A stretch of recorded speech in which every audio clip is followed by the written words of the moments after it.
All right, well, welcome back to the channel. My name is Kevin. I'm Tarsha. And this is, of course, Conversations with the Crawleys, where we have conversations about faith, family relationships, and recaps, reviews, commentary on some of our favorite TV shows. This one is all about Married at First Sight, Season 14, Boston Edition, or as I'm going to call it, The Tears of a Basic Girl.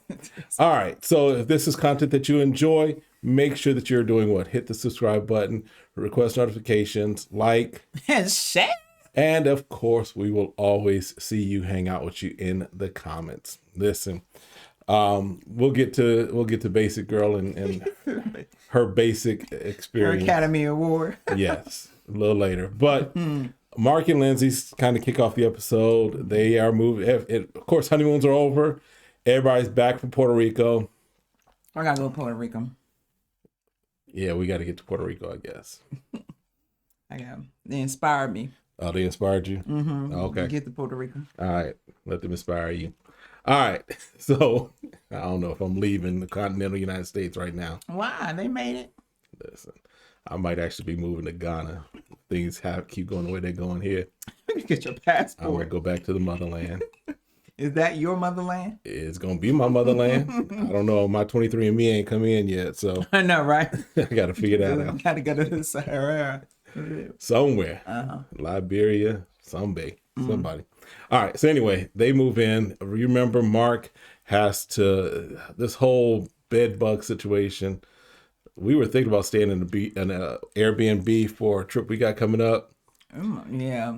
It made you change your mind. I was like, as long as I can find them, yeah, then I can don't know. Leave. I mean, hotels, depending upon the hotel, Airbnb we have, and we didn't have any issues, right? But that was pre-COVID too. So I don't know. Folks may not be, they might let things slide. I don't know. I'm just saying. Oh, y'all didn't come here to hear about our travel experience, our travel. Y'all want to hear about Married at First Sight. So we're going to stay on Married at First Sight. Anyway, giving them the real edition. You listen, this is conversations we have. That's a conversation. We just ramble watching on. TV. I'm like, oh, I'm going to do that without the bed bugs. So yeah, he's got the bed bugs situation. So they show up with hazmat suits, which there wasn't exaggerating. I'm like, yeah, I get it. I totally get it. You don't want nothing attached to you. Mm-mm. But that's what I didn't understand about the clothes. She was right. He was like, oh my God, I didn't want my clothes to be like this. What are you going to put it in? A suitcase that could carry bugs, that could carry into your new home? They did put stuff in trash bags. Which they should have. And I would not take that to my house. I would go to a laundromat. We go to a laundromat, $2 laundromat, whatever. 2-3 times. Yep. Running through a few cycles. Of the dryer. And made sure it was at one of them real hot dryers. Okay. Yeah. Well, you put your you put your card in now. Yeah, because they don't take change. Yeah. And then, did y'all notice how many, listen, it was like a accessory store exploded in his house. He had like inspirational sayings all over the house. Yeah, written all on the walls. Like it's a cool design here and there. It's cool when it's at a company. Right. I mean, like, I guess maybe he works from his house. I don't know, right. But I mean, I would even if I were prone to do that, I might do that on a wall in where we are right now, just as far as inspiration, what have you, a quote, something like that. But it was like everywhere he looked, he had to have something to inspire him. He needs to stay inspired. I mean, depending on he's a regional manager, he's doing something right. From his being inspired. Not necessarily, because he don't have a place to live right now. Well, he was getting married. Okay. Well, because we saw her apartment. He ain't got no place to live right now. So they go to her apartment, and tiny is an overstatement. You probably paid $1,200 for that. I don't know how expensive Boston is. I know home values are going crazy here in Phoenix, but I don't know what she's paying for that. But she got a stove over 4 years. It was a Fisher Price. It was an easy bake oven. I'm surprised it had 4 eyes. It had 4 eyes. It had 4 fingerprints. It was just like, look, it was a small stove. I've never seen it. Normally you only get 2 eyes when it starts getting that tiny. And it fit between the fridge and the counter. I'm like, dang. At least she got one. Some people don't get a stove. They just get a stove top. Right. She might have been better off. Right. And then she named all of her plants. Listen, I've seen people talk to their plants because they say it does help the plant to grow, what have you. I get that. Okay. But she's like she's got names for them and she's introducing them to Mark. And Mark's like, yeah, this might be another red flag. Yeah. He called the apartment so Lindsay. Yes. Like, what does that mean? So Lindsay. Yeah. It's what you would expect Lindsay to have as an apartment.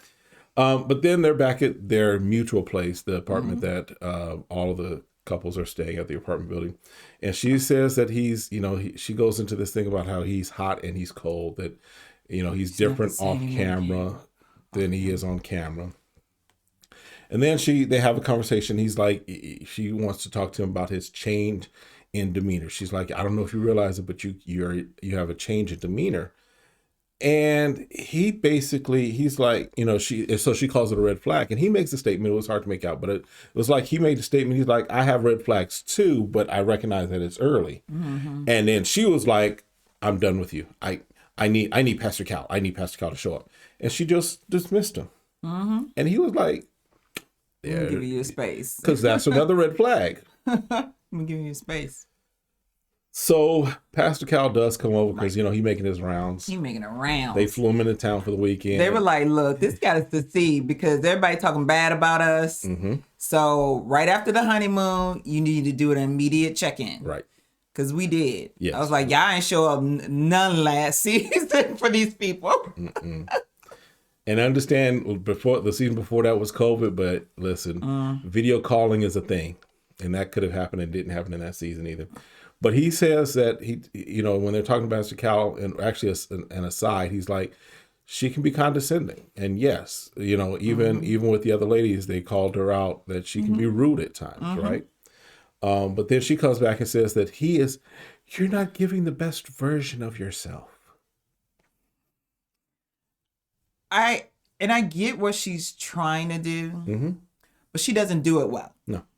And if you don't do something well, it's either like, don't do it, or like, hey, tell me how I can help you. Because I know you don't came back. Your apartment, you had to remove all the furniture. You're trying to get your clothes. So a lot of stuff is going on in your life that's brand new. You're trying to get new marriage, everything. So it would have been best for her to ask Mark, like, hey, how can I best help you right now? Navigate this, right. And if he said, right now you can't do anything, I just need to process that. Let the man be. Let him be. But she didn't. She feel like, I know how to figure and pull him out of his funk. And because he's not responding, I'm going to respond for him not responding. Right. Because when Pastor Cal comes in, she's sitting out. First of all, they don't even have a balcony. They got like a little guardrail. He said enough where for two people to stand up straight. I wouldn't stand up. No, not even two people. I'm sorry. Her and one of them cats might have been okay out there, but she's sitting out there like, yeah, it was crazy looking. But she goes on to say about how they had sex, and it was all hot and bothered between them, but now he doesn't want to hold hands. And she says she's furious that he's clueless, and he's like, okay. Pastor Cal calls him out. It's like, you're afraid to talk to her, and he's like, yeah, pretty much, because how she's going to respond, or her filter. Because he said, I'm still trying to get to know you, right? So I think what that is more like, how do I know how to talk to you, right? Where I get you to listen to me and not over respond, right? And he tells her that he respects her enough that he's like, they need to go slow. Because now this is the part that we find out from the after party, because you remember before Lindsay said that the night that he told her to slow, that he wanted to take it slow, Lindsay told, like, it was 3 times. Told Keisha on the after party that it was 3 times. Grow. I'm letting her grow. You ain't let her grow up. Keisha grown. She grown. But she said that it was 3 times that day. And he was like, no, it was a total of 2.5 times the entire time leading up to that day. And so he's like, once that the honeymoon, I guess, or the night of the wedding, then another time, and then a halftime, and we're not going to get into details because it's okay. it's okay. They figured out how it was a half. All right. So we now have this he said, she said type of thing happening in their conversation or in their in the stories that we're getting from them, because he's like, it wasn't that.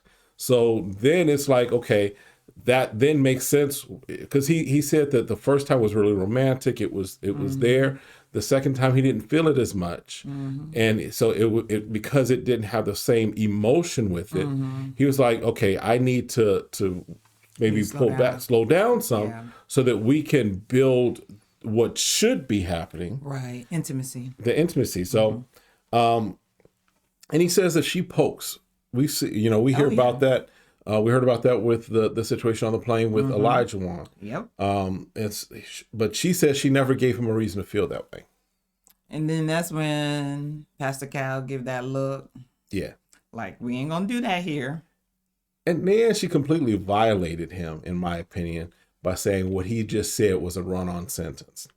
So he's communicating. He's trying to share. He's trying to communicate how he feels. He doesn't blame her for anything. He doesn't point the finger. He's like, these are the things that cause me to kind of think things through. And I'm trying to figure out where I am with this and how do I feel about this. So he's not pointing her saying you're crazy or this or that. He's saying, yeah, you're different than what I've been experiencing. I'm used to. So I got to get used to this. She's like, well, it was just a big run-on sentence. I didn't know. So now she invalidated everything he just said. So I think he called her out on it as well. Oh yeah. Pastor Kyle was like, all right, come on now. Let's do you hear what he is saying to you? You can be a bit too much. And you need to reel it back. But he also said, y'all asked for this. Y'all asked for this. He did. Because he said, Mark, you are high strung. And we got to get someone to meet your match. And this is what I talked about earlier. Because the person who's the most outgoing and can be out there and rowdy, if they get around another rowdy person, someone has to bow out. Yep. And it turns out it's Mark is bowing out. Because Pastor Cal came with the receipts. He was like, I'm not waiting on production. I'm bringing the receipts myself. Right. You said. Right. And you said. Right. So what y'all complaining about? Right. Is what you asked for. Right. And it's balancing, right? Is now as a couple, how do we find a balance, learn each other? They might need a code word. Balancing out what's said, when it's said, or when you're doing too much. Yeah. And now we saw her attempt to do that, and he affirmed her, right? You got me trying to call her basic girl. Alyssa. Ooh, I still messed her name up. Alyssa. Just call her basic girl. No, Alyssa. Y'all know her as basic girl. Alyssa. Y'all know who we're talking about. Alyssa tried to call her out, but she was like, okay, I'm not going to go there. And he affirmed her. So there is opportunity for them to find that balance between the both of them. Have them take turns. Like, look, you had a whole week. Mark should say, this is my week. Yeah. To be out there. All right. So then Elijah Wan and Katina, they're starting to move in together. He starts off the pressure again about a home cooked meal. He like, I need a home cooked meal every time. I'm used to getting peanut butter and bread when I leave out in the morning, but now I want the bacon, eggs, grits, sausage, hash browns, all of it. I'm trying to figure out where he saw that, because Cosby Show, did we ever see her cook? Did we ever see? If Bill cooked more than she did. Right. In the Cosby Show, I don't remember her cooking. And I mean, she was a doctor. So I'm trying to figure out, where are we getting? And he's younger than us. So that's what I'm saying. Like, I don't see in today's sitcom in Blackish, does she cook a lot? Like, I'm trying to figure out where. Blackish, they had a maid for a little bit, and them grown kids need to be cooking for themselves. So, but anyway, I'm getting at is that it's not really perceived in a traditional manner. And for him to feel so strongly that his wife, now he says he does the breakfast, he cooks the breakfast. Now, if you're saying, hey, I want us to take turns or reciprocate and eat home cooked meals so we can save money, Right. or do something else. Gotcha. But if you feel like this is a deal breaker, because Pastor Cal was like, this ain't no deal breaker. You never said that you had to have home cooked meals, dude. Where's that coming from? Pastor Cal, again, bringing receipts, was like, you ain't say nothing about this in the interviews. Why is this now all of a sudden a thing? You got some idea. Now, if we say, and then it comes back to her to say, listen, I don't cook that often. I was just single. So you get 3 meals. Pick either Monday, Wednesday, or Friday, or Tuesday and Thursday and the weekend. Listen. And I'll cook those days, and then we budget to eat out the rest. You will eat. Like she said, let's just say that I'm going to feed you. Who's going to happen? Because, I mean, I think about when we got married. When we first got married, I remember you were talking about you were going to iron my shirts and stuff. Yeah, well, I actually went to iron your clothes. Right. We didn't talk about it. True. But because I did see when my mom got remarried, I saw that she did all the ironing. She ironed my stepdad's, shirts for work and everything. Yeah. So for me, it was just set in my mind, well, that's what my mom did for my stepdad. Right. Then that's just something I'm going to do in my marriage.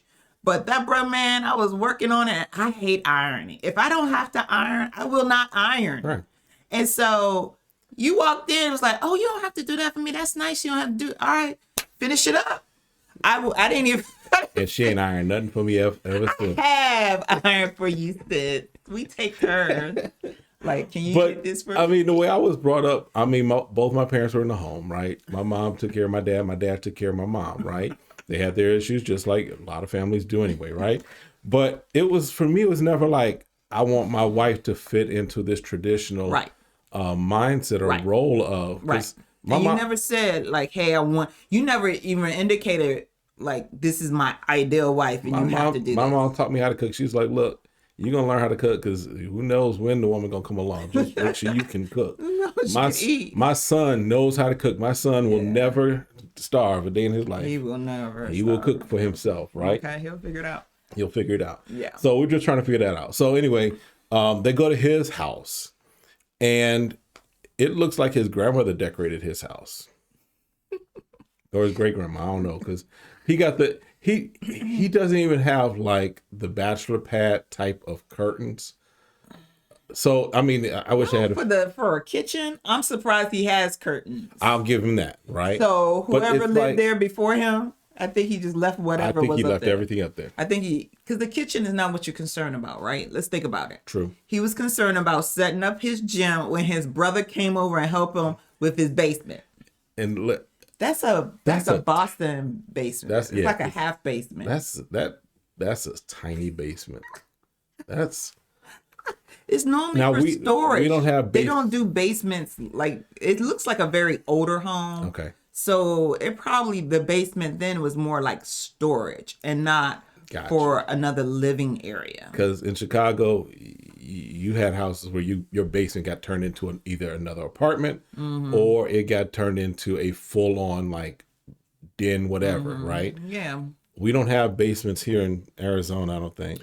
Very rarely, if we do, because of how the ground. Yeah. But I mean, even in Tulsa, there were some. Yeah, there was not a lot. It's more a East Coast. Yeah. Kind of like more old Midwest. Yeah. So, but that basement was tiny. I mean, he had enough to work out whatever he needed to work out. So, I don't know how well it fits. You stand up in the corner. Right. Doing your biceps. All right. So then they do. As far as at the house, she does make spaghetti when Pastor Cal comes over. So she at least knows how to brown some meat, boil some spaghetti noodles, and put some spaghetti sauce on it. So she got that figured out. Listen, and can we just be honest? What? After a while, you just find you're not making 5-course meals all the time. Listen, then, I mean, when you have kids and younger, then you both have jobs, you both are working, you're both doing different things. We're grown adults now. It's like we don't even eat the same thing. So it's like I throw some chicken. I just threw some chicken thighs in the air fryer, and that was it. had some other, called it a day. We good. Yeah. But Cal comes over, and again, then the conversation comes to have they been intimate, and they both agree that they have not. Right. But I'm confused. I am too. Because I was like, before he made sense. He said, I was a hoe in my past life, and I decide not to be a hoe anymore. Hoe cakes. Everybody got to get, hoes need to eat too. Right. So I'm trying to figure out, why didn't he just say, you know what? I really want to build on my intimacy with my wife. Right. And I'm waiting because of the way I treated women in the past, and it was just always more of a sexual relationship. I'm like, why are we acting quiet and shy like we just don't know what we're doing? Right. Like, what is going on right now? Because he does tell Pastor Cal that it's his decision that he's holding off, right? Right. But then on the after party, Katina's like, nah, that was a mutual thing. Right. She's like, we both are trying to make sure, that it's there, it's valid. Right. Because I understand. He makes the statement that he's holding off because if it doesn't work out. I get that too. Right. He's afraid it's not going to work out. Right. And for him to say that he respects Katina that much, to say, I'm not going to hit it just because I could hit it. Right. But I really want to know who she is. And if we don't make it, I was able to hold out because I wanted something real. I get. So I can respect that. I can give him that. I can respect that. So we'll see. We'll see. All right. And then Steve and Noi, they start off having a conversation about the animal sleep, her dog sleeping in the bed with them. Listen, y'all, if you have been subscribing to this channel for any period of time, y'all know my dog does not come up on the second floor. We don't have a second floor dog. Nope. One, I'm afraid of him going back down the stairs because he 80, 90 pound dog? No, he about 80 pounds. But I said 80, 90. He's somewhere in there. He a big dog. His high is 80. He is not 90 pounds. Okay, go and pick him up. I'm not picking him up. Exactly. But anywho, I don't want him upstairs because he sheds. Right. And we have carpet upstairs. Right. And I've never had a dog sleeping in bed with me. I don't care. And he's dusty. Like, he goes outside. Yes. It's just dusty outside. I did when I was a kid. Oh, your mom let your dog sleep with you? Well, he didn't necessarily sleep with me or anything like that. But, I mean, the dog, he kind of had almost free reign of the house, right? So he just end up with you? Well, I came to a point where I didn't want him with me. I was just like, you go down because you stank. So I loved Tinker too. That was my dog's name. He was a German Shepherd. She was fierce. But, yeah, she was fierce. But I didn't want my dog all around me all the time. And I can't imagine sleeping with my dog.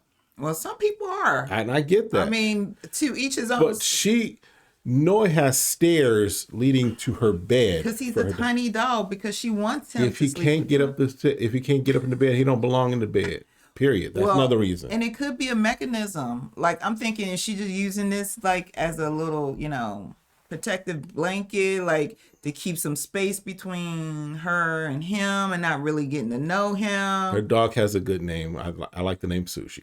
The name is cute. I like the name. I got to give it a name. I mean, yeah, and it's better than the other name, just normal names we name dogs. Frank. So, shut up. And so I think, so it's like, well, she's using this to try to keep some space between the both of them, because he's like, I'm not saying I don't like dogs, but I can't see him become between me and my wife. And why does... And he doesn't like picking up poop either. Who does like picking up poop? It's not like...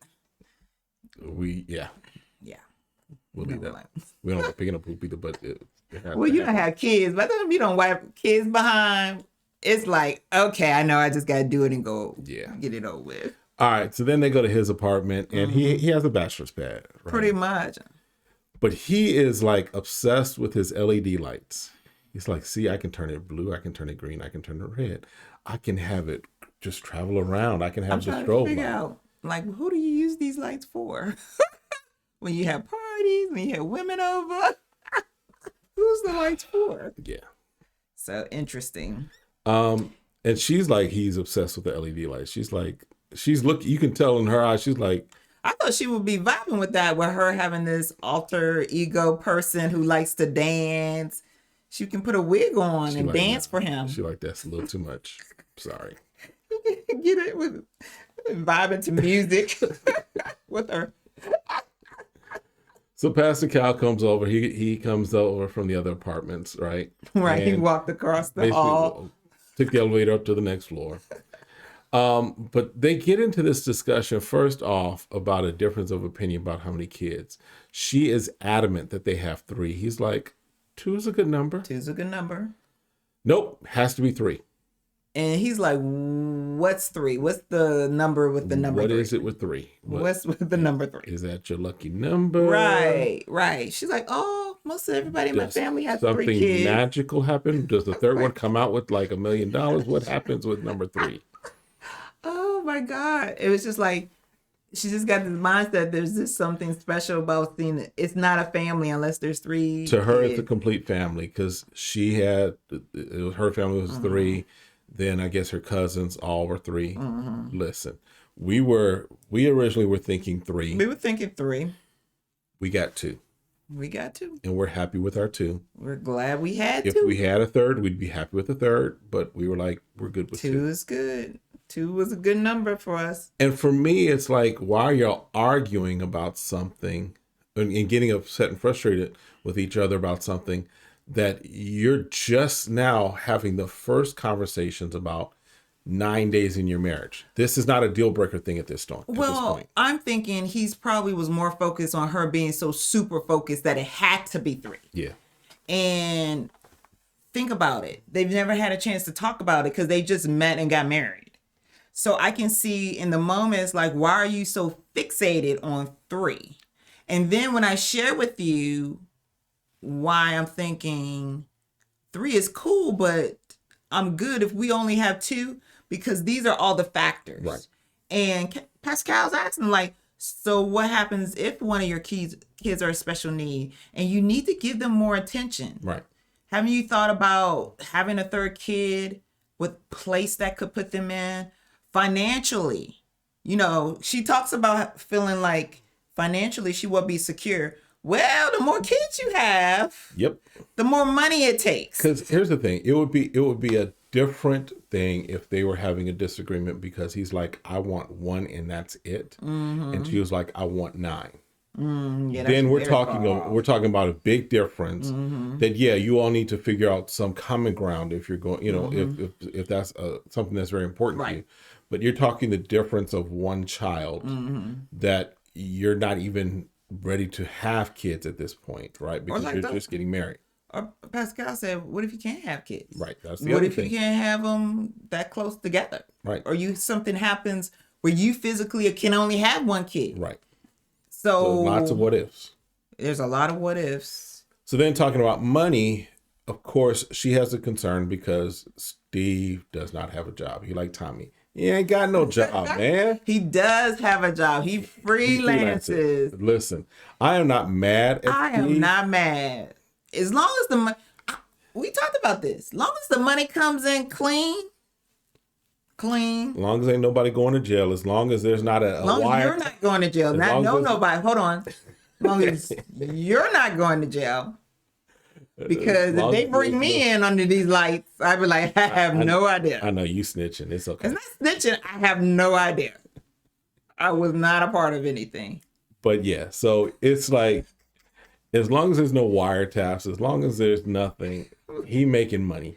And he talks about he has freelance opportunities in web design, logo design, graphic design. Listen, they can make some good money. They can make some good money.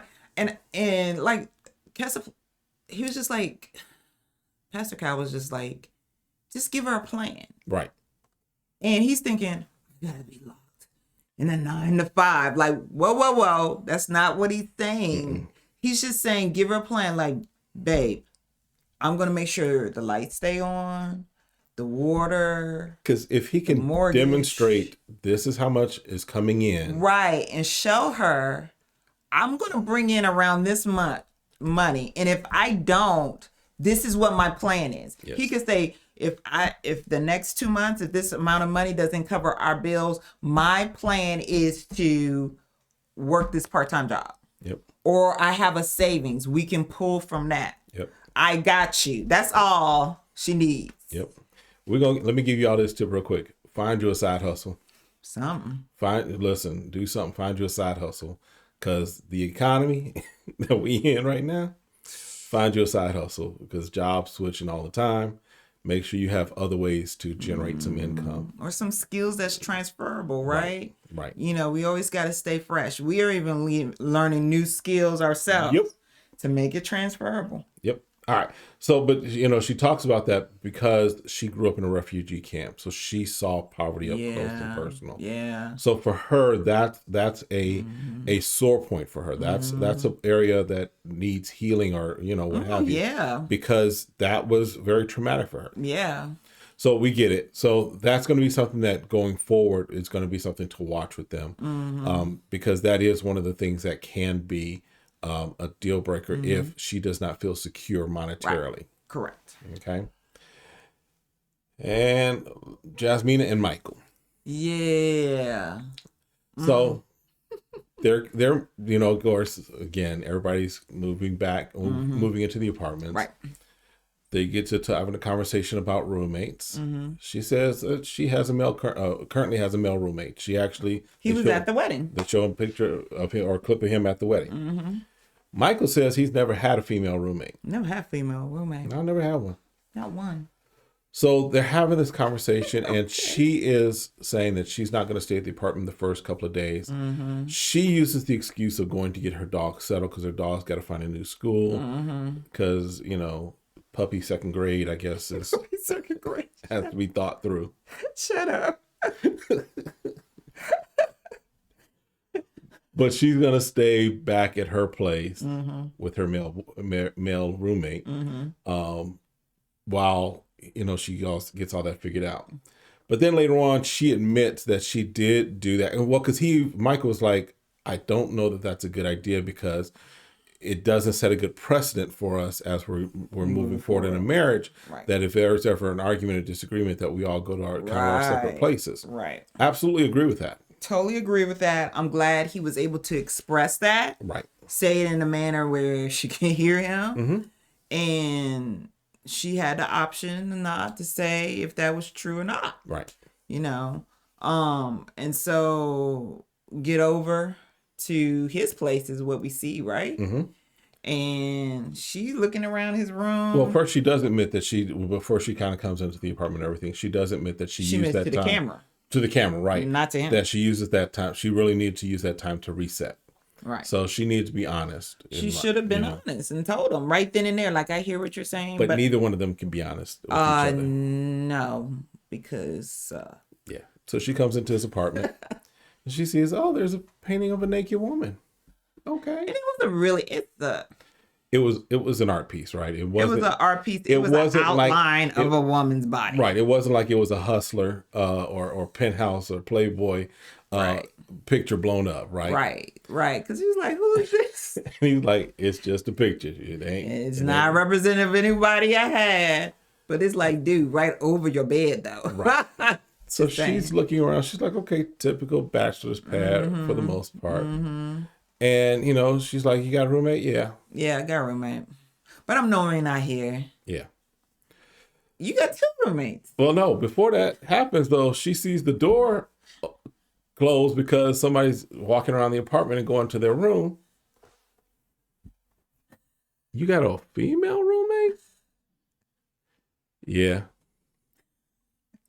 Why? Well, I wouldn't hide it from you. Listen. Let me tell you. Any male should know by now, because he's older, right? He should know. When you don't disclose, you do look like you hiding something. After she expressed, I have a male roommate. He's my best friend. Right. She's letting you know, nothing going on. Right. He's only my roommate. Right. That would have been a good point. Like, oh, cool. So then you will understand that I have 2 female roommates and you ain't going to be tripping over this. He could have said it then. Then, Well, he could have said it back when she asked, have you ever had a female roommate? And he said no. either way, That'd all have the been a good doors time that were right there. open for him to land a plane, he decided not to land a plane. Then he says he's never had a female roommate. And I'm trying to figure out what in your head making you feel like you don't feel like you can share that with her. And then you're going to back it up by saying, but I'm not hiding anything. Then why didn't you just say it? Because to me, the more you hide something and then when you discover it, means you're hiding something. This is where this is where the stupidity comes in. This is what she was coming to your apartment,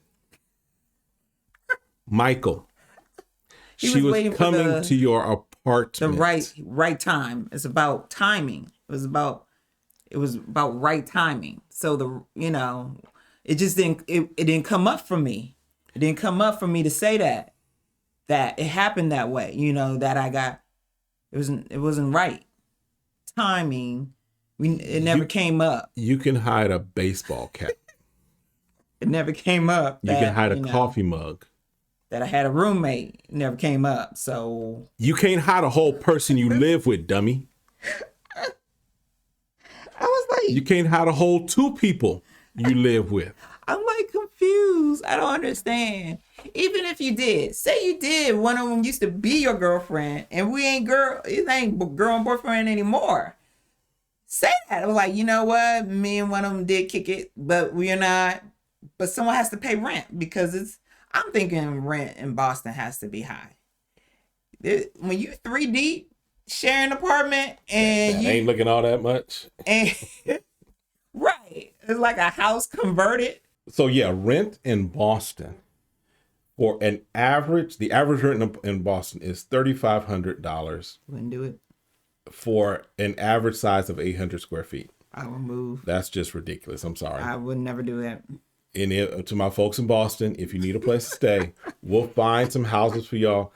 I'll only charge you $3,000, and I'll probably give you like 300 or 400 extra square feet, and we'll call it even. Call it even. Because that's just like they getting a bargain. That is ridiculous. I refuse. So then, basically, they are they do meet with Pastor Cal. Yes, they meet with Pastor Cal, and she goes on about how his conversation is aggressive and loud, which I know I don't particularly care for that word aggressive unless it's fully warranted. So I think he might need to get some information as to what she means by aggressive.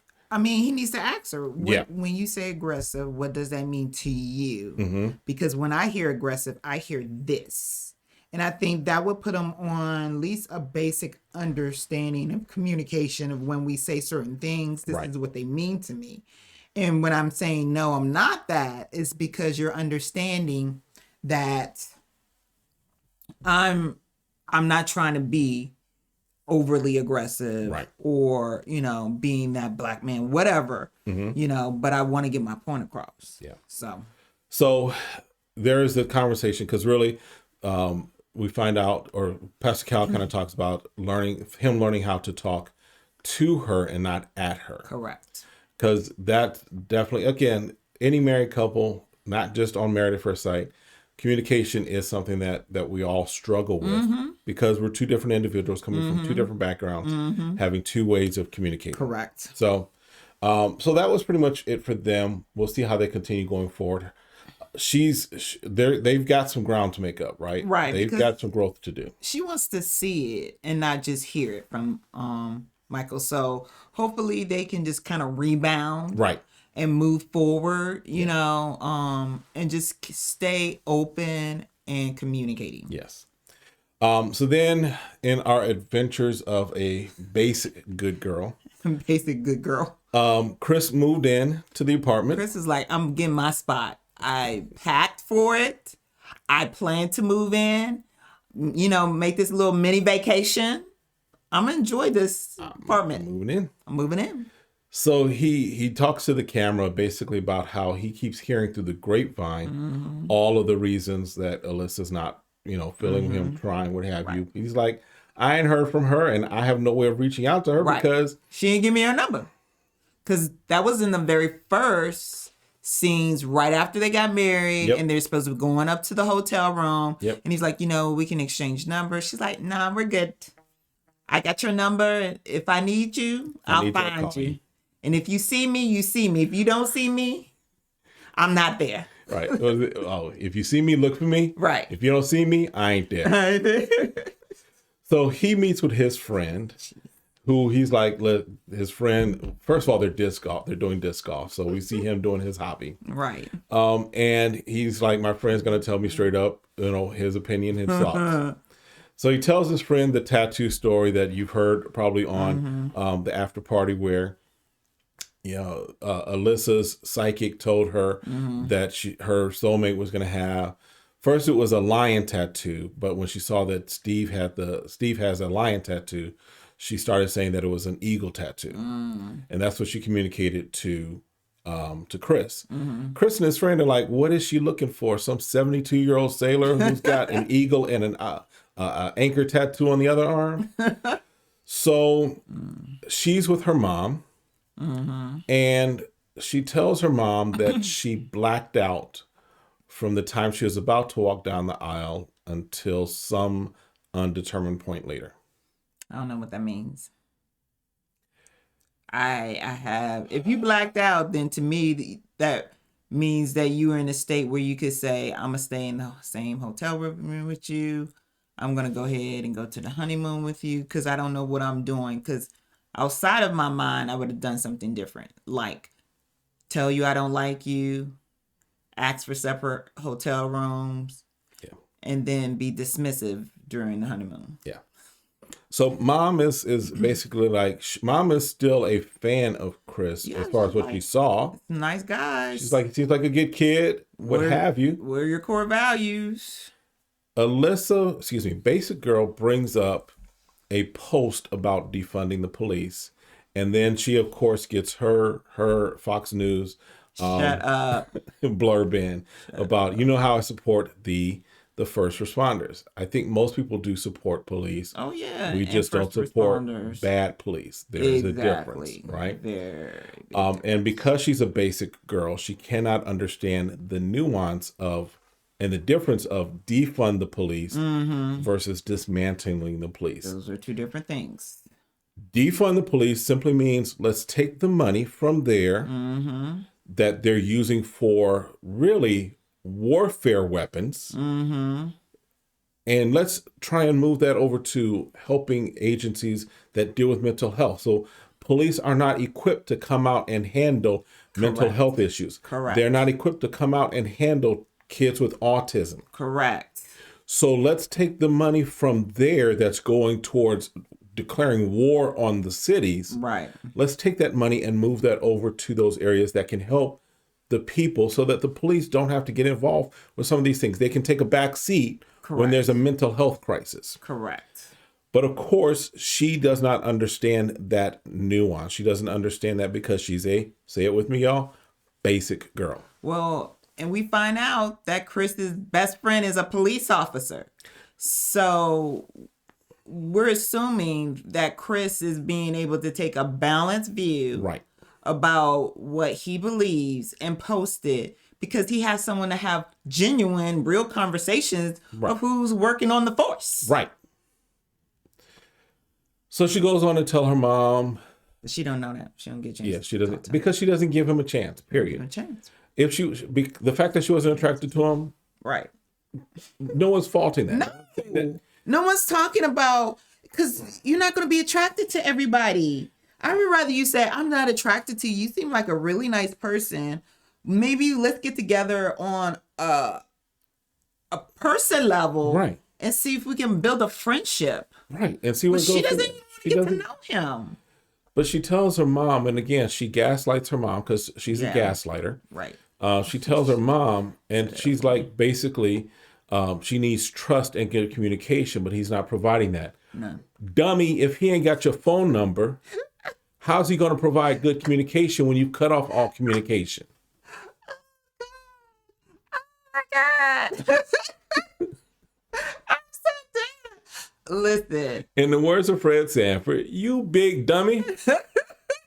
I'm like, I'm just like, she lives in her own world, and it was just it was much, but we see that she comes over to the apartment. She gets to the apartment. And she does her last big scene because she knows she's coming close to the end. Right. She's pushed Chris to his breaking point. Because Cal calls her out on not sharing the apartment, not sharing the suite, not sharing anything, right? Exactly. Now I'll say this. Pastor Cal did a good job of calling her out on some things, but we didn't see where he called her out on a lot of the things that she should have been called out on. Right. But this basic young woman, girl, and I don't say that girl phrase to just as women in general. Right. This is a girl mentally. She's mentality. a child. Yeah, like she's mentally immature. Right. Immature. And again, elevator doesn't go all the way to the top, not playing with the full deck, missing a whole bunch of cards, right? Another clue of how delusional and just idiotic this child is. One of the other reasons that she says for her not sharing the apartment with Chris, not wanting to, connect with him, what have you, is because she's allergic to dogs. But she got a dog. And if we remember correctly, she rescues dogs. But she's been with her dog for 10 years. Dummy, that's not how that works. And since she's been with him so long, she's no longer allergic. But this is a new dog. And with a new dog, she may be allergic. But she never get to meet the dog to know if she's even allergic. Potentially allergic. Possibly allergic. We don't know because she never met the dog. I know that I'm allergic to foolishness. So that's why I really have had it up to here with Bank Oh my God. Well, I'm allergic to stupidity as well. Well, Chris decides to bring it to an end. Yes. And he says, today's my decision day. Like, I feel like he's like, what was it, CC? I got the power. Right. He took his power back. Getting kind of hectic. Yeah, it's gotten kind of hectic. he's like, so today's my decision day. And I decide I want a divorce. I'm not putting up with the foolishness. She's not here for me. I'm done. She ain't trying. She trying to do her own thing without me and being married. So I'm not sticking around for this. Yeah. I applaud him. But here comes the scene of a lifetime. Here comes the scene that is up for Academy Award. Wait. I try so hard to get here. I work so hard to get here, and he keeps portraying me as a bad person, and I know I'm a good person. Because she was trying to work. She worked so hard to get on TV, and now her minutes are cut. Because again, this is not a show that is a stepping stone to stardom. This does not open. I can't think of anybody in the Married at First Sight universe, as far as what we've seen in America, that has gone on to now they're hosting the Academy Awards, or they're doing red carpet affairs for the Emmys or anything like that. This doesn't lead to that. It leads to marriage. You might, yes, have your moment in the sunshine as far as being a host like Jamie was. Mm-hmm. You might do some other things with Married at First Sight.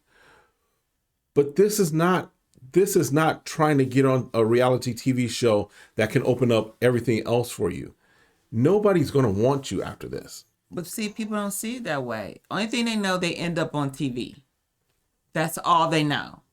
And as long as they get on TV or they have their few minutes of fame, they have it. That's why people do crazy things for likes. That's how we get the milk cart challenges. That's how we get all these stupid little nuances of few minutes of fame that people are seeking now.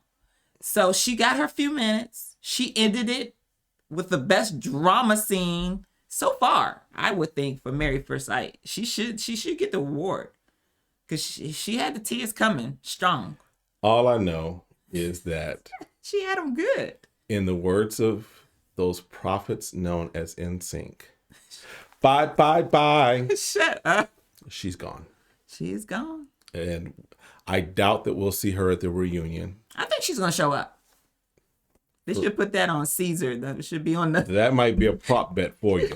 prop bet on That might be DraftKings. Check your DraftKings, check your Caesars, check your BetMGM. Will Basic Girl show up? Will Alyssa show up to the reunion? And will she stay more than 20 seconds? Will she stay more than the first 20 minutes once they get to her scene? Because, yeah. Or she'll make another Chris dramatic even makes a statement. He's like, there are lots of reasons that you're here, but marriage isn't one of them. Not one of them, boo. That's not fair or accurate. Dare you make me out to be the...